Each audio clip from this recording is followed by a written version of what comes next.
subscription life cycle and just being able to bill correctly for the subscription life cycle, upsells and cross sells and cancels and mid-cycle ads. Just doing those kind of calculations manually is going to just be a complete and utter time suck from your business, right? And when we're talking about smaller companies, every resource that you can save from one process, you can put towards something that's going to make more money for the company in another process. So, automating a billing process, right, is probably one of those things where we can take an FTE out of billing and put them somewhere else, right? I would also kind of echo his sentiments around collections, right? A lot of folks struggle with collections as the company grows. As they become larger, collections becomes a real problem. And if you're dealing with credit cards or electronic payment methods, that problem kind of amplifies. And so, how do you get more effective at collections? How do you automate as much as you can? How do you pull in agents when you kind of exhausted all of your options and all of your retry options and all your emails and SMS messages? How do you automate that entire script process? How do you save your people from dealing with them on a day-to-day basis and really just have them focus on the really high frequency, high value accounts, right?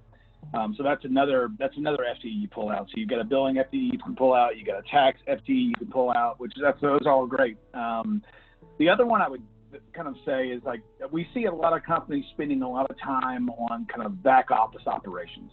And when I say back office operations, what I mean is the tax.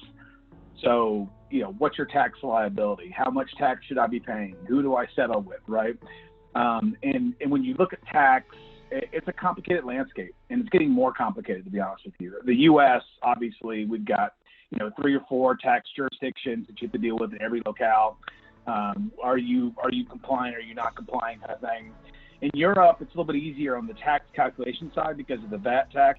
Canada as well, but Europe is moving into e-invoicing, and so the e-invoicing systems in Italy and Portugal right now are kind of expanding to other countries, and as they expand, getting your invoice data over to those e-invoicing systems to be official is kind of a challenge. If you go to South America and look at their tax kind of schemes, they're not like the e-invoicing scheme. They're actually like tax stamps, the boleta in Brazil, the tax stamp in Mexico. And so if you're selling internationally or if you're just doing business in those locales, you're probably spending a full FTE resource there. Why I think you're in the startup mentality, you're looking for a system that's going to help you grow, but you're also looking for a system that's going to automate the processes that help you take those people who are doing the manual things and putting them back into the business in a more profitable footprint. So that's kind of where we see that playing out.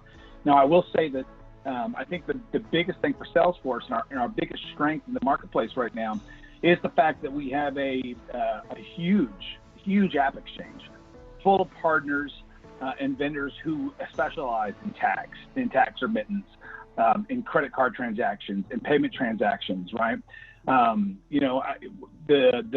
depth and the breadth of our partner landscape is massive, and I think that's a real advantage to choosing somebody like Salesforce is that partner landscape and the fact that we can plug into different gateways around the world, different tax vendors around the world, different submittal processes around the world for the Boleto or for the e-invoice.